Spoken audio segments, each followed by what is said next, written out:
What's up, everybody? We're here in Edmonton, Alberta. It is the weekend of the Heritage Classic, so there's a lot of Oilers alumni in town. It's a big weekend for the city, big outdoor game between the Edmonton Oilers and the Calgary Flames. We're here with some absolute beauties. I'm going to introduce them right now, and we also have an Oilers legend in the house. First of all, this man, you can see him in the bars around Edmonton drinking beer. His dad is an absolute legend of the game. Sean MacTavish is in the building. Me, okay.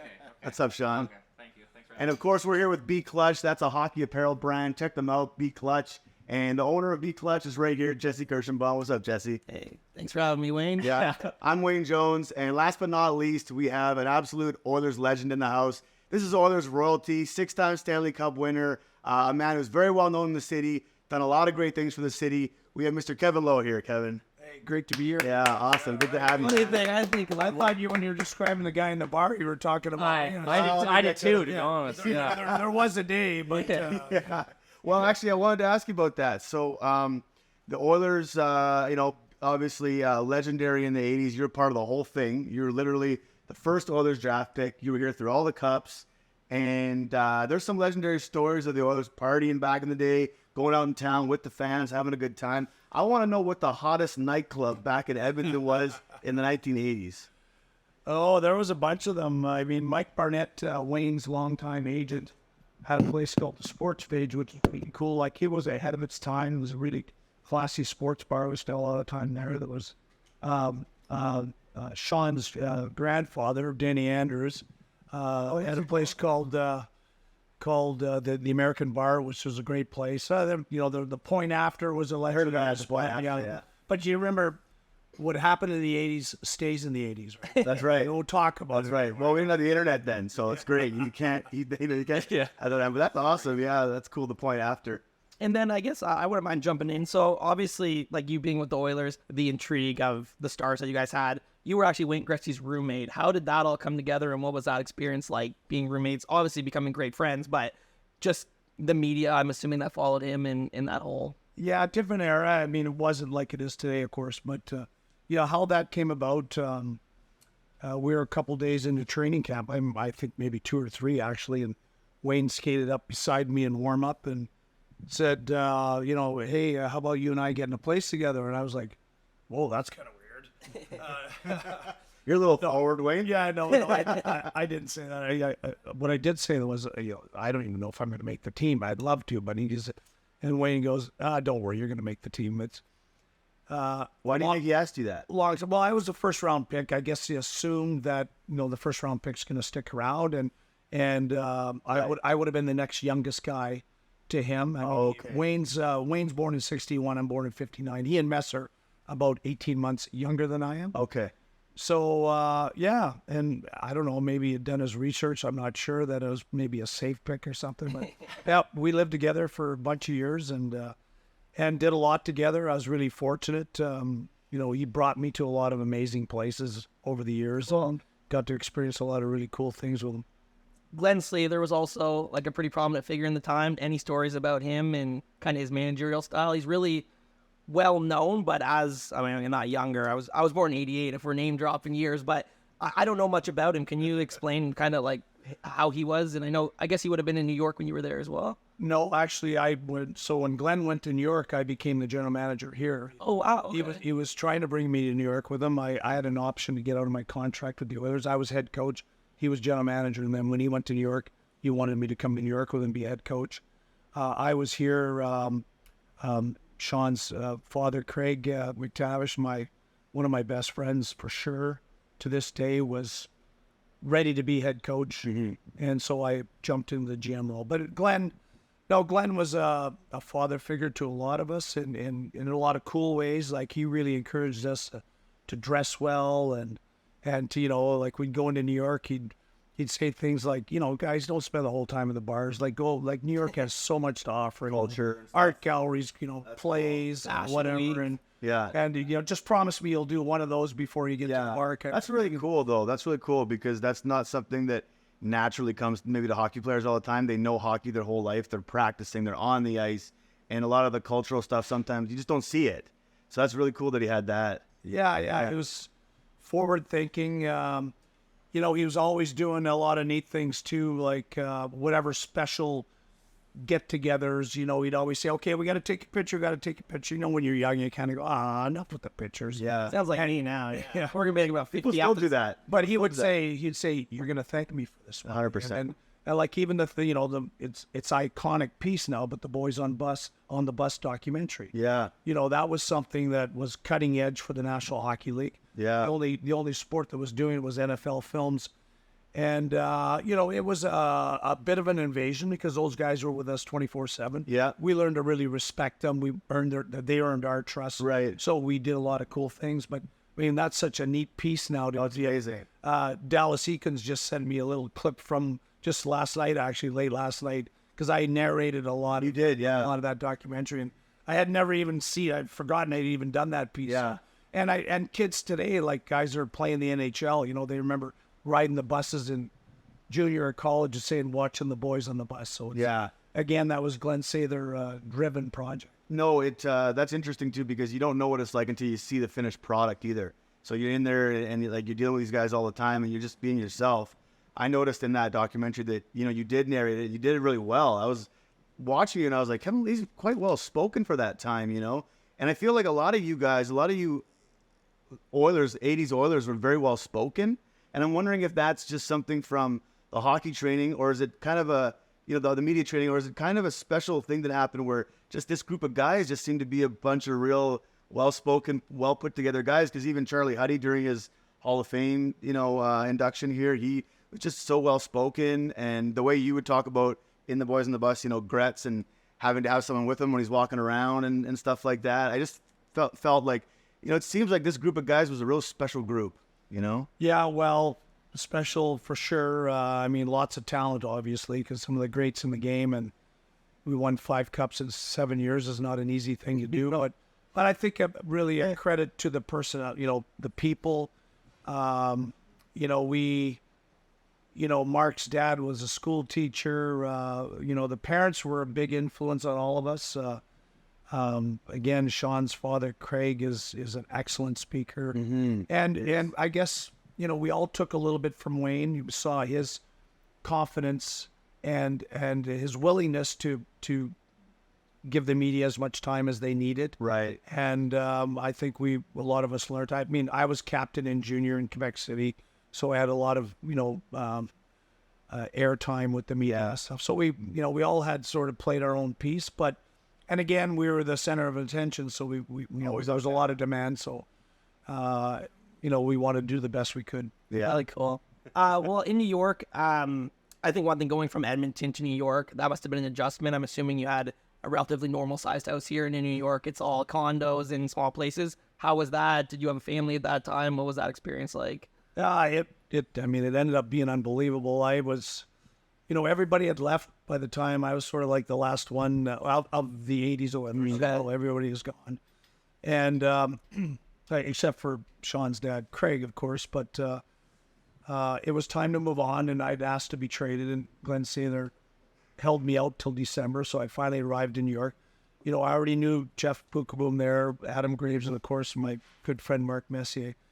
And when I arrived, at that point, we had one child, and I think my wife Karen was expecting another.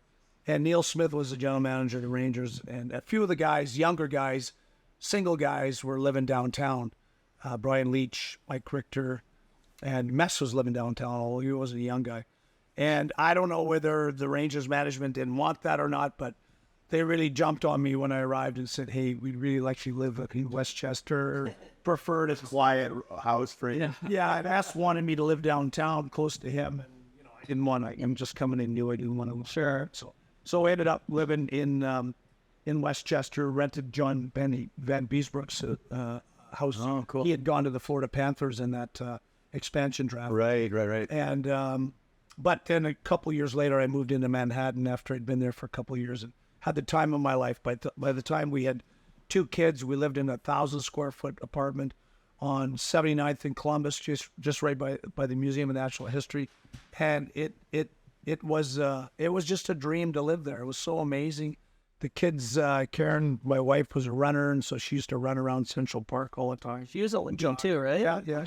Karen won a couple medals in Calgary in '88 in ski racing, and New York was I'm really glad I had that experience. You know, I could have easily have spent my whole time in Edmonton. And when I was a younger guy and we'd go to New York and, you know, on the bus going through Manhattan, I'd go, oh, God, who'd ever want to live here? So Yeah. You know, it looks like a disaster.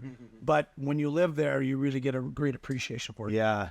So what about partying in New York then? What about some celebrities in the 90s? You guys must have gone out and had some interesting experiences. Is there any story you remember about a celebrity or an interesting person in New York you guys had a good time with? Yeah, well, well, you know, the 80s, we still we're yet old enough, I guess, now that we experienced Studio 54. Maybe not at the height of Studio 54 when all the crazy shit was going on, but that was kind of cool. You know, I was fortunate to be at a dinner with Andy Warhol and Wow. When Andy Warhol was going to do a piece on Wayne. Yeah, I remember hearing about that. Yeah. Yeah, and there's a lot of things to remember. By the time we won the cup in '94, I was 35 years old with 2 kids and Family man. too old to party. Yeah, no. But that must have been a big party though. So what was the difference between the Stanley Cup celebrations in '94 in New York and let's say '90 in Edmonton? What was the difference between celebrating in New York and celebrating here? Yeah, scale. Million people plus at the parade in Manhattan. You know, the keys of the city. Essentially, we actually got the key of the city. Wow. Well, they give you a representative key of the city at City Hall, and the guys. I mean, I literally am. I mean, the first night we went out to a good friend of Mess's place, and had a great time, and so when I left that night, Mess said, "Okay, I'll call you tomorrow to let you know what we're gonna do." He phones me in the afternoon the next day, and I'm like, Mess, I'm exhausted. Like, I literally can't go. Yeah. I'll be ready. Give me one more night. I'll be ready tomorrow. Yeah. Phones me the next day, same thing. I wasn't bailing out. Like, I love to go out and have a good time with the guys. Yeah, but I was physically too exhausted. That's me right now. I'm 35 years old. I'm exhausted. Yeah. That's hilarious. So, but they had a blast. The couple of the guys rode around in a police helicopter with the Stanley Cup all through the buildings in Manhattan. And Wow. It was just endless. Isn't there some story about the guys losing the Stanley Cup?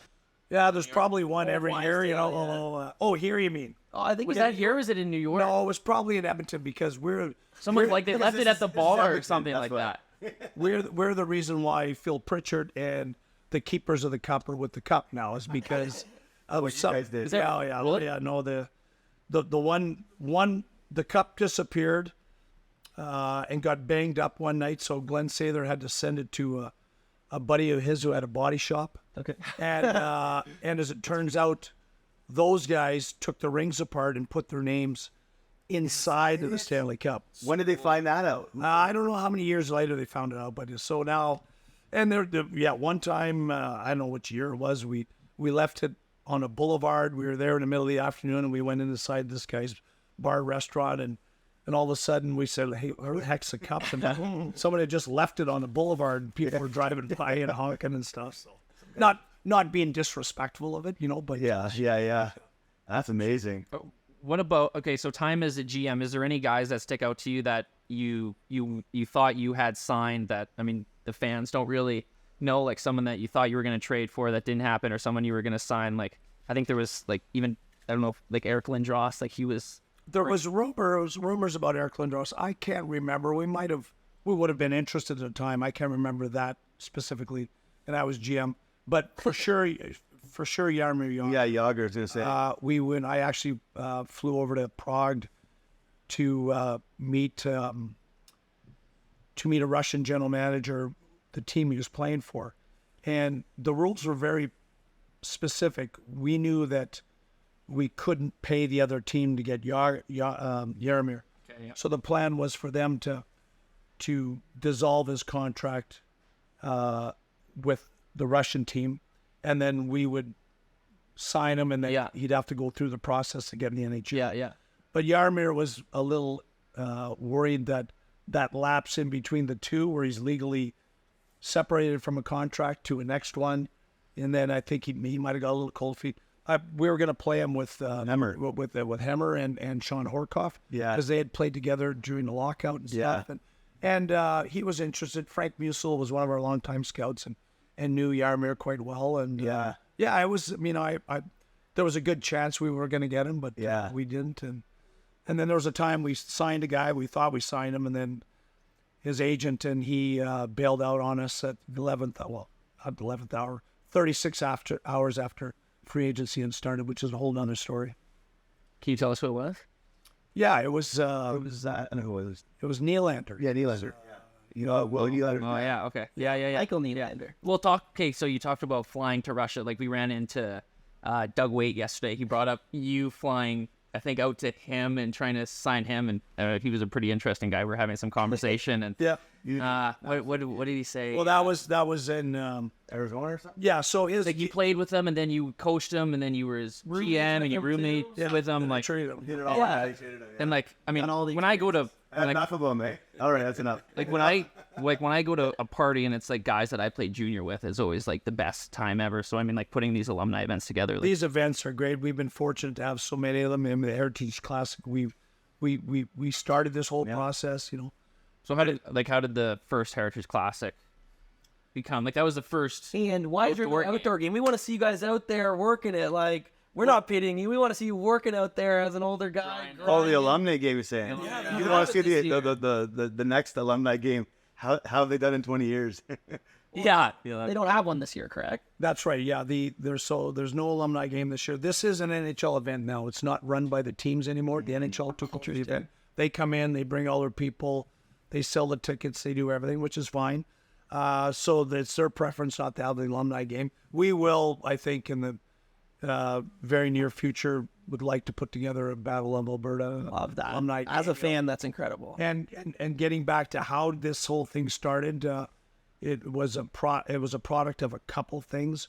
One being a visit to one of the previous All-Star games where we thought it was a little bit lame, and we thought there's a better way to present hockey.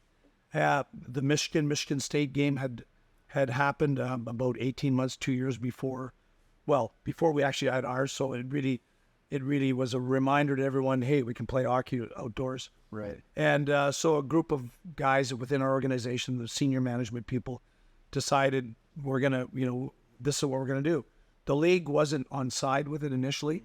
And in fairness to them, they just thought that, well, this is, there's so many things to consider. They check the weather. They're like, you guys are nuts. Yeah, well, the interesting thing was the weather on that particular date, and historically was the high was, I want to say, plus 13, and the low was like minus 26. So we had to prepare for the worst or the best. Yeah, it was the worst. And it was the worst. So I think at the time, of course, you have to prepare for the worst. Yep. Or the best, which would be the extreme high. And so we had to have an artificial ice making capability. Yeah. And I think our budget for that was about $500,000. And I think they didn't get turned on. Never even got turned on. Yeah. So, as much as the league was a little apprehensive and leery about it, Gary Bettman at the very next Board of Governors meeting, which was about, a couple months later, before the meeting started, stood up and said that was the most significant event in his time as commissioner. Wow. I think by then he had been 10 years as commissioner. So Yeah. made me really proud, and the other men. Oh, yeah. That's Yeah, for sure. Who were part of the spawning of the whole outdoor game. That's amazing. Yeah. And there's been, 25 or 30 since then or something like that? Oh, I think we're at. I think ours is 37 or 30. 37. Wow. Holy cow. There'll be 40 by the end of this year Wow. because there's a couple more after ours. We were the first here. We can hang our hats on that. That's awesome. I was there freezing my butt off, but it was awesome. Couple more things for you, and then we'll let you go. We really appreciate your time. Hockey Canada, you have an intertwined history with Hockey Canada playing and representing. I'm thinking the Golden Goal in 2010. What was that experience like? I guess putting together the team, could you tell us who was on the management team? And Is it an easy process? Like, is it like you just go into a room and you pick, okay, we're taking the best. Like, you take the best players. Like, Yeah, pretty much. You try to formulate a team, although we didn't want to get buttoned down or pigeonholed into what the management group did in '98, where they were trying to assemble a team first line, second line, third line, fourth line, and those types of players instead of just taking the best of the best. Yeah. letting them adapt to that role that they were given on the team. But you also want to consider, if you are bringing someone in that will likely play on the fourth line, that they're going to be comfortable with those minutes and aren't going to be, whining too much. But I like to think anyone representing, I mean, we're all Canadian, that anyone in Canada would take that role gladly. I mean, maybe that's not how it works behind the scenes, but to me, I would say, I'd like to believe that. I would agree. And so the process, you're asking about the process. It's not terribly difficult. The first 12 or 15 players are, by the time it comes to select, are pretty easy, and then it's the next bunch, and tough decisions. I remember, I think I want to say in 2014. I think down to towards the end of the picks, Taylor Hall was a guy we're considering, Jamie Benn, all great players, but it's bittersweet because you'd like to have more guys on. Yeah. Taylor was a player that was playing for us at the time. Sure. Would love to have him on. And it's interesting, you go out and actually scout the players, and you can see, Sidney Crosby, for instance, in the night when he doesn't have a great game, you kind of go, oh, Sidney didn't look very good. But you basically say, well, don't even scout Sidney Crosby, right? Yeah, he's But you want to go and see the players and kind of get a sense of what the game is. And it's a pretty interesting process. I did 4 Olympics, 2002, 6, 2010, and then finished off in 2014 associate. I watched the gold medal 14 game in Cabo San Lucas because I'm friends with Jay Bomeister. Oh, yeah. So he was on the team. Yeah. And we watched the game. I think it was 5 a.m. in Cabo or something. We were out all night partying. We were just a mess in the lobby. We convinced the guy there to turn the TV on in the lobby of the hotel. And we were just guys were laying on the floor just because we don't want to miss it, right? But it was that time. I guess it would have been Edmonton time. It would have been like 6 a.m. or something like that, or 5 a.m. Yeah. So we barely made it up for that, but that was amazing. And then we win the we just passed out there. But that was a great experience. Watching that game, I guess, just like I'm thinking 2010. Are we chilling with the boys? Are we eating hot dogs up there, or just accepting that you've done what you can and we're gonna enjoy this, or is it just like? No, we were playing the Americans, and nobody likes to lose the Americans. Yeah, so, and it was really a magical Olympics. Vancouver did such a good job. The city looked beautiful. Whistler looked beautiful. The weather was fantastic. And, it was just, in our minds, certainly not the U.S.'s mind, but it was just fitting that we finish off with the gold medal. But it was tense. The Americans played well. The coolest thing for me in that time frame was just literally minutes before puck drop, Jean Beliveau, a hero of mine growing up because I grew up in Quebec. Correct, yeah. And Jean Beliveau was one of the great Canadians. Yeah. And he was our honorary captain for the team that year. He had never got a chance to play for Canada because, of course, in those days, the pro players never played. Oh, interesting. I didn't know that. And so, but unfortunately, he didn't have great health. So Bob Nicholson and I went up into the press box and we phoned Jean Beliveau, and talking to him, and that whole experience, I'll never forget it. And then, and of course, we went on to one. So about a month later, or whatever, however long, when we got our rings, the ones that our Canadian MPs think is so distasteful that they'd actually give championship hockey players a ring and would come out of government money. We had the good fortune to go to Montreal and Bob and I and present Jean Beliveau with his Olympic ring. That's amazing. That's really cool. It's those little moments like that you really remember too, right? Because it's like sometimes the game is sometimes the sports is the sports, but there's these cool little moments that happen along the way, right? And I have a question for you on the ring topic. You were fortunate to win 6 Stanley Cup rings. If you had to take one of your rings and had to give it to someone that doesn't have one, who would you give that ring to? I know that's a loaded question, but obviously you've played or interacted with a variety of great players, and there's only so many teams that can win. Is there someone that sticks out to you that? The player in recent times, great player for the Oilers, loved him, who got to know even better because he's quite a bit younger than I am. is Alish Hemsky, and Alish is he's really, I mean, the '06 Game 7 loss for all of those guys, but Alish in particular, he just, he jokingly says, I come up here, as an alumni, and all you guys have 4 and 5 and 6 rings, and I didn't get one, so, and he was such a great player. And another interesting thing that Jimmy Playfair, former Oiler coach and player, told me just recently, actually, and Jimmy was coach for the Calgary Flames in some of the days when the Flames had Robin Regier on the back end. He was also a pretty calm coach. I mean, it's not like he grabbed sticks and smashed the boards or anything like that. But Jimmy told me that, and Regier was a great player. Robin Regier was and I played a solid defender and played within the rules of the game. Yeah. But he used to, him and Darren Hatcher used to, and Hemmer would not. He would keep going and keep going. And Jimmy Playfair actually claimed that, or said that he at one point he talked to Robin Regier after he just dismantled Hemsky in the corner and say, hey, next time give that guy a tap on the pads, man. We have a lot of respect for that guy. He just keeps coming. So, and it's something that we knew as an organization. Most people wouldn't think of that, but he was such a talented guy and such a fearless player that, and could have played on the 80s Oilers for sure. How much different was it? I mean, playing as many Stanley Cup games as you did, like between being a GM and a player, like how much more nerve-wracking was it as a GM, or was it? No, I think playing is always the there's 3 jobs in hockey: playing, coaching, and then managing. And playing is the best, coaching is the second best, managing is the third best. And in '06 when we lost, it would have been nice to have another cup on my resume and one as a general manager, but I felt worse for the players that had never won. Like, I remember walking down the dressing room after to see your dad and Charlie Huddy and Carolina, right?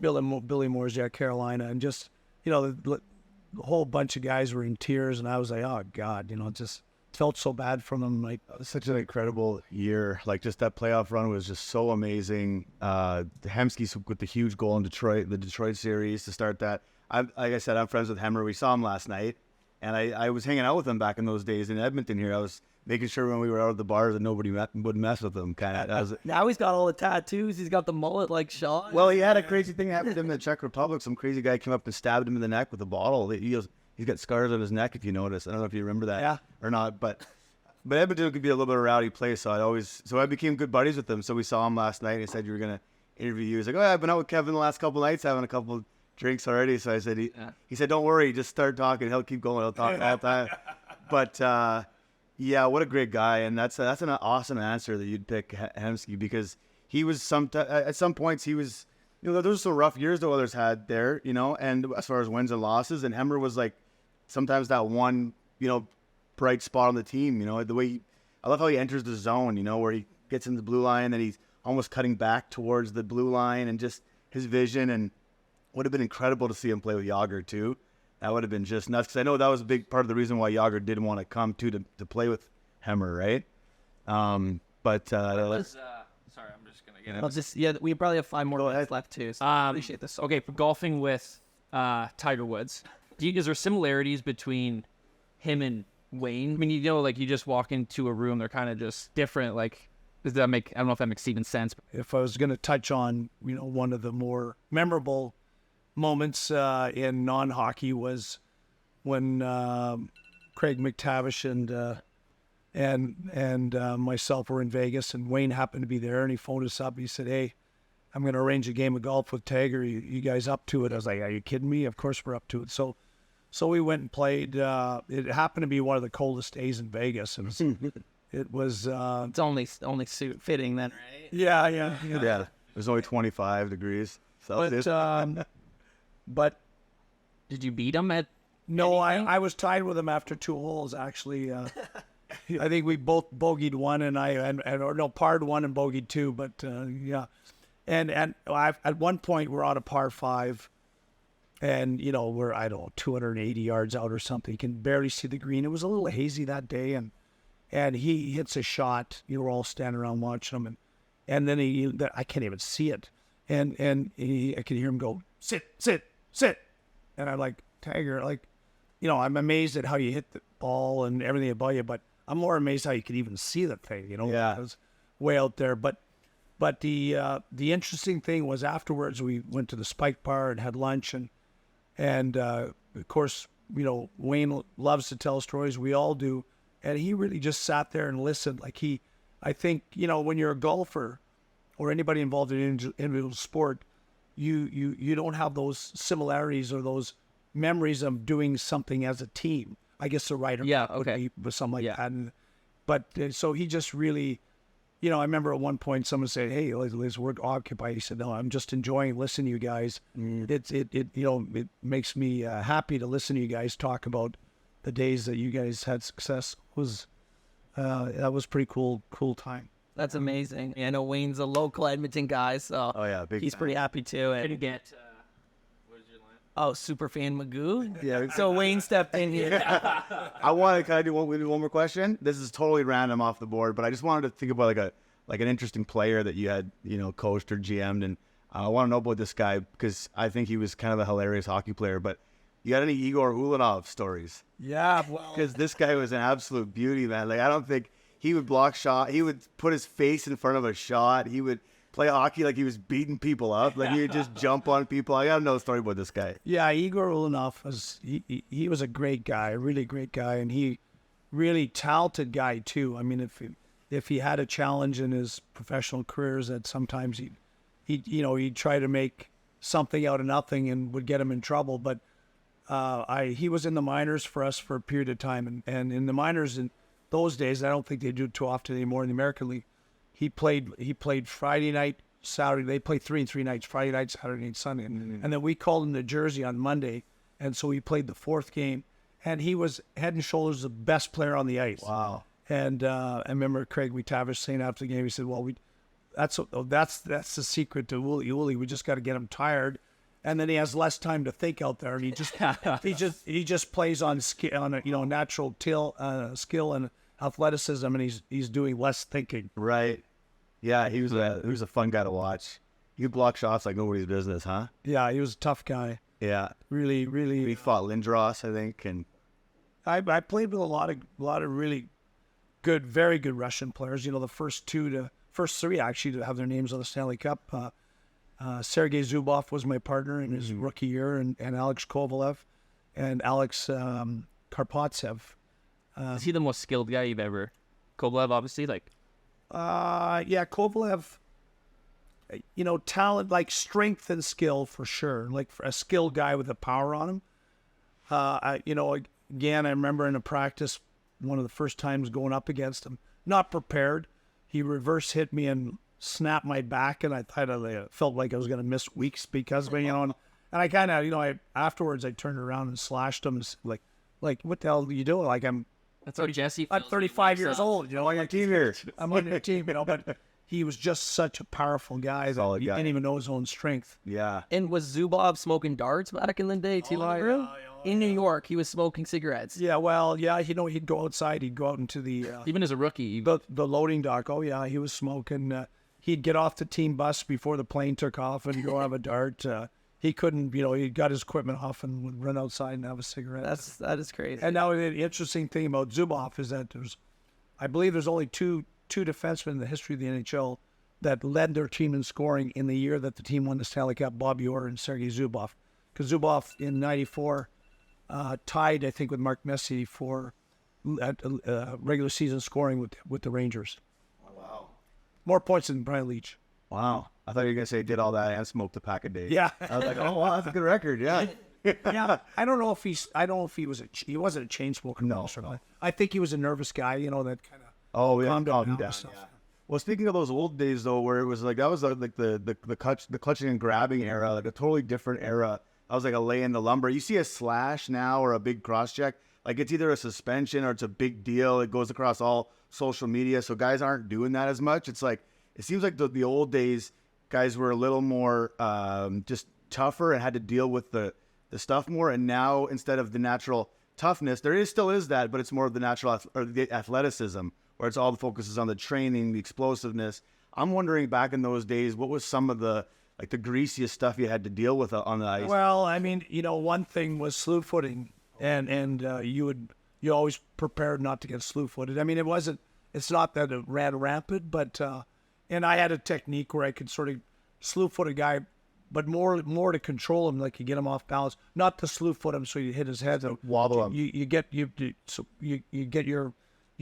leg behind his legs and your elbow in front, so you could just kind of steer them because they'd be off balance a bit, and then And he's worried about maybe the eventually fall down. Well, they're just off balance. Yeah.